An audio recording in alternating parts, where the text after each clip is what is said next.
My name is Jessica. I've been married to my husband, Michael, for 11 years. Since getting married, I've been a full-time housewife, raising our 2 boys. Michael works in the construction industry, often leaving early in the morning and returning home late. There have been many days when he's been absent even on his days off due to work not being completed on time. As a result, I've mostly been handling childcare alone. Our 2 sons are 9 and 8 years old, at that mischievous age.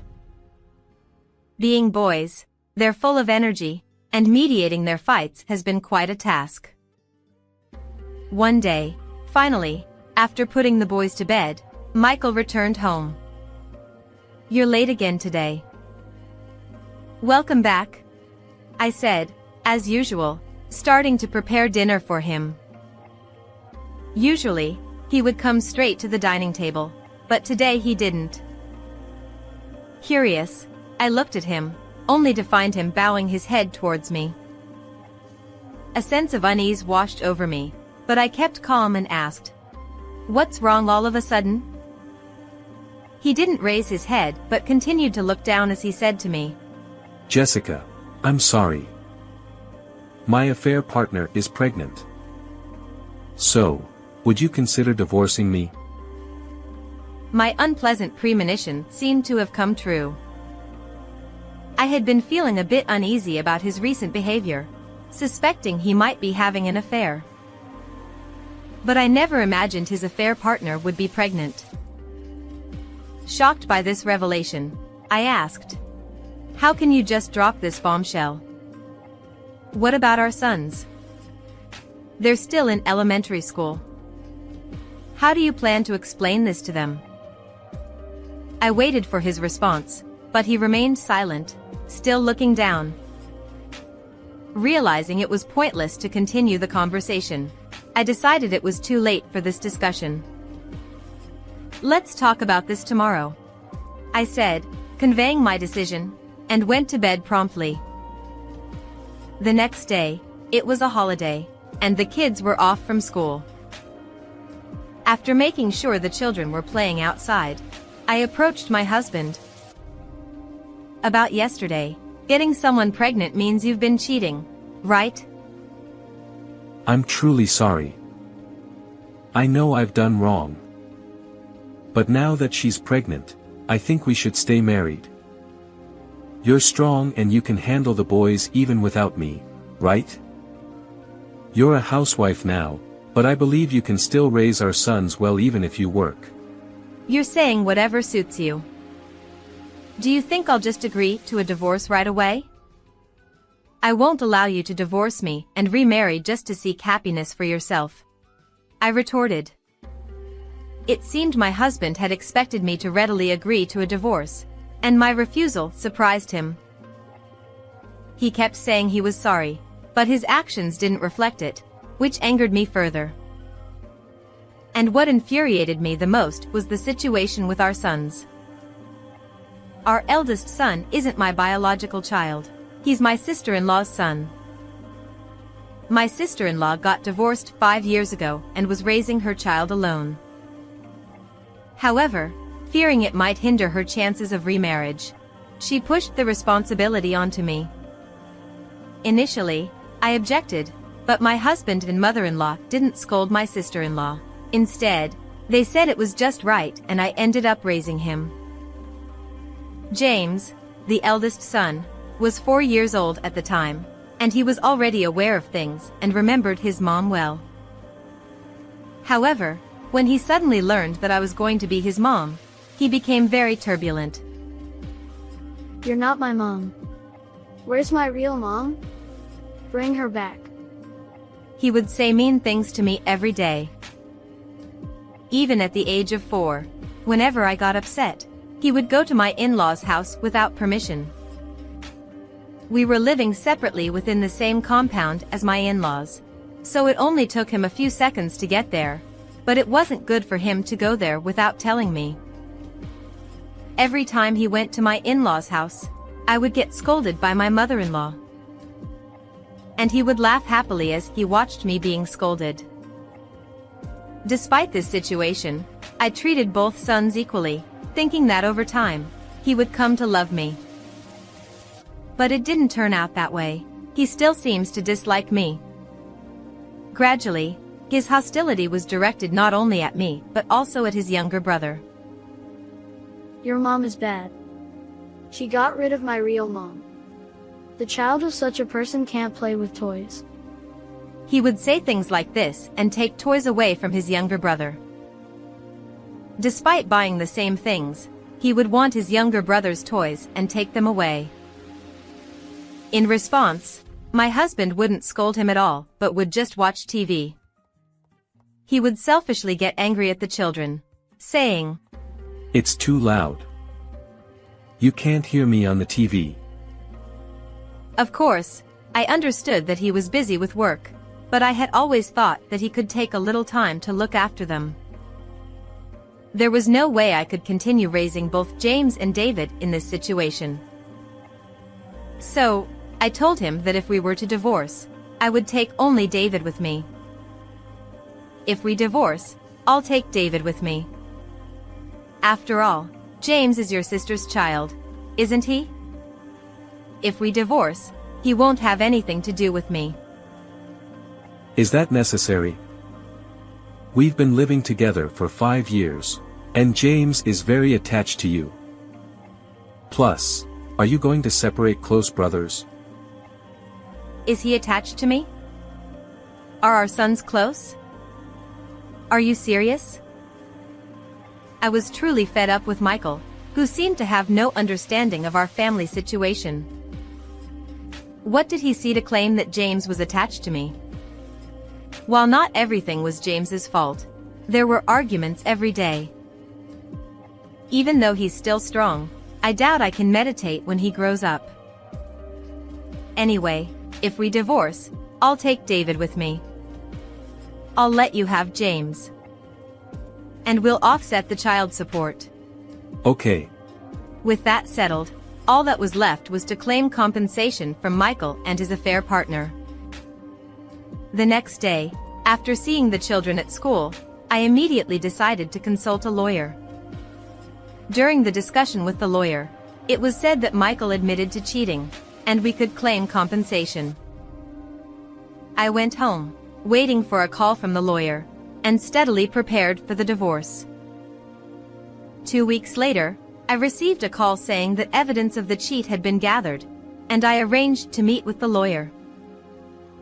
Although the investigation was conducted only twice, the evidence was quickly gathered. It seemed that James, Michael, and the affair partner had gone out together. In the discussion with Michael, James agreed to go with Michael, but I was surprised that he had arranged to meet with the affair partner without telling me. I had been thinking recently that he was working late because of overtime. I had a little suspicion, but I never thought he would continue cheating even after admitting to the affair. However, thanks to this, evidence was obtained, and I could divorce in a favorable situation. After discussing with the lawyer while looking at the evidence, we decided to send a certified letter to the affair partner. That night, I showed Michael the certified letter prepared by the lawyer. "We have solid evidence that you've been cheating. We also sent a certified letter to your affair partner. If you sign and pay compensation, I'll divorce you right away." Really? It's been a while since we talked about divorce, and I've been worried about whether we can divorce after so long. Good. But what's this compensation? Why me? Even though I honestly told you about the affair, why did you gather evidence? Because you cheated, Michael, so you're responsible for the divorce. It's only natural to pay compensation. It seemed he thought it was enough to admit to cheating. No matter how much I explained, it seemed he didn't understand at all. At this rate, explaining to him would be futile, so I decided to have the lawyer explain again later. A few days later, while doing my usual housework, I received a call from an unknown number. Thinking it was Michael's affair partner, I answered, only to find out it was my sister-in-law. "Hi Jessica, it's been a while." I called after hearing from James. "You guys are getting a divorce, right?" "Of course, you're taking James, aren't you?" "Hi, sister-in-law. Long time no see." "Huh? We haven't told the children yet, but did James tell you?" "Sorry, but after talking with Michael, he is going to live with Michael." "Oh, so that's why he was crying." "Jessica, I hate to say this, but isn't that terrible? I heard from Michael, but James and David are close, aren't they? Yet you're going to separate them?" I was frustrated by her selfish remarks, but more than that, I was angry at Michael for lying. "You're mistaken. James and David fight every day, so I can't say they get along. Anyway, if the boys already know about the divorce, I need to explain it properly, so I'll end the call now." "Wait." Ignoring whatever she was about to say, I hung up. Then I waited for the boys to come home. A few hours later, when the boys returned, I was about to explain, but James approached me first. Please, take me with you too. "I see, you knew. But weren't you with Michael and her? You seem to be having fun. So what's the problem with going with him?" I don't like her. She's rude, and her things and clothes all smell weird. I feel sick when I'm with her. Weird smell. Could it be perfume? There had been a sweet scent from Michael's clothes before, but I had heard it was from someone at work. Now that I think about it, it must have been the perfume of his affair partner. But James, you're often mean to David, and they fight a lot. I can't keep meditating forever. Besides, I thought you didn't like me. Do you want to go with someone you hate instead of Michael? I want to go with you, Mom. I regret what I've done, and I promise to be good. Please. He appealed to me, tears streaming down his face. I felt happy that he called me Mom for the first time. "Mom, please take him with us. We'll be good. Please." With my son saying this much, I had no choice but to agree. I was anxious, but I was genuinely happy that we had spent 5 years together, and I had always hoped that James would eventually call me Mom. I immediately told the lawyer that I wanted to take both sons with me. The lawyer instructed us to discuss child support with Michael. Then I talked to him when he came home from work. "I'll take James with me after all." What are you talking about now? I've already introduced them, so it would be awkward to change plans. I told the lawyer about this. It might be a bit late, but James wants to come with me. He is 10 years old, so his wishes should be respected. Anyway, we'll discuss the compensation, including child support, the day after tomorrow with the lawyer, so please save your questions for then. And make sure to inform the affair partner properly. He seemed angry about James, but he didn't say anything in particular, and our conversation ended there. 2 days later, the day of the discussion arrived. Although we were supposed to go to the same place, Michael left first. He must be going to pick up the affair partner. After confirming that James and David had gone out to play, I headed to the office alone. When I arrived at the lawyer's office, as expected, Michael and the affair partner were already there, sitting on the couch with an atmosphere that resembled a married couple. It was the first time I saw the affair partner in person, besides in photos, and I was surprised to see that her belly was bigger than I imagined. It had only been about a month since I heard she was pregnant, but she looked like she could give birth in 2 or 3 months. I thought Michael must have been hiding it from me, but I decided to proceed with the conversation without worrying about it. As you can see from the certified letter, we will claim compensation from both of you for this affair. Also, since I will have custody of the children, Michael, I will ask for child support from you. What's the certified letter? What do you mean by compensation? Why should I pay? I heard we were divorcing today and came here. It seemed that she hadn't read the certified letter. Indeed, I felt something strange. Despite sending the certified letter, they didn't contact us, and their attitude didn't seem like they were expecting to be the ones asked for compensation today. You will pay compensation for cheating with Michael. Neither Michael nor she seemed to understand, but after the lawyer explained, they finally seemed to grasp the situation. They began to panic. That's impossible. I can't afford it. I'm pregnant. I left my job because I'm getting married, and I have no savings. That's right. There's no way we can afford compensation and child support. Hey, why not offset the child support for her child and the two of James and David? Was he not realizing what an outrageous statement he was making? I never thought he would have such little understanding of divorce and compensation.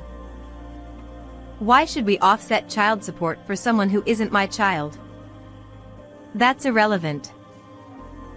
But if I have to pay compensation and child support, I won't be able to live. Even though I'm about to have a baby soon, I won't have any money to prepare. That's not my concern. Anyway, please take responsibility for cheating. The lawyer took out documents regarding compensation and child support and showed them to both of them. Upon seeing the amount written on the documents, both of them were even more surprised and turned pale. Since we requested an amount higher than the market price, it was understandable that they were surprised. We can't pay such an amount. If we have to pay this much every month, we won't be able to live. If you don't agree to the compensation and child support, then we won't divorce. It seemed that the affair partner was more flustered than Michael. If we didn't divorce, the affair partner would be the one most inconvenienced. Another person, as if to add insult to injury, had arrived. Thinking that person would be here soon. Excuse me. Mom, what are you doing here? Of course, I had explained everything to her about what Michael had done. At first, I had thought she was against me because she had asked me to raise James. She wasn't strong physically, and she judged that she couldn't raise boys by herself, so she asked me for help. My mother-in-law had been concerned about James and had come to help. Later, I realized that I had been scolded because she cared about James. She had always been strict and disliked dishonesty. Michael had never been able to stand up to his mom and had never gone through a rebellious phase, or so I heard. So I asked her for cooperation this time and had her come today. Michael, what on earth have you done? It's only natural to pay compensation and child support. Don't argue with me. Do you realize what you've done? Mom, please, not in front of her. What did you say? Her. Stop fooling around. Don't ever cross our threshold again. Under the pressure from my mother-in-law, both Michael and the affair partner completely shrunk. The affair partner started crying and apologizing. I'm sorry. I'll pay the compensation and sign. So please let me go. I promise I'll pay too. Thanks to my mother-in-law's influence, we were able to get both of them to promise to pay compensation. Of course, he also agreed to pay child support. With this matter settled, we went to pick up the boys with my mother-in-law and went out to eat with James for the first time. After that, there were payments of compensation from Michael and the affair partner, but since the affair partner said she had no savings, it seemed that her parents had covered it. I heard rumors that the two got married, but they kept fighting over money, and he cheated again, leading to a quick divorce. Furthermore, she had to leave her baby with her parents to repay the advance, and she worked tirelessly from morning till night. Because of his two cheats, he lost the trust of his company and was transferred to a department where people who were being laid off were being pushed out. As a result, his salary decreased, and he was stuck. As for me, I adopted James through special adoption, and I feel like we've become a real parent and child. He has become a much better big brother than before, as he promised. He still lives in the house we used to live in, and we occasionally go out to eat with my mother-in-law. I want to continue living happily with my sons like this. What did you think of this story? Don't forget to subscribe to the channel. Well then, let's meet again in the next video. 252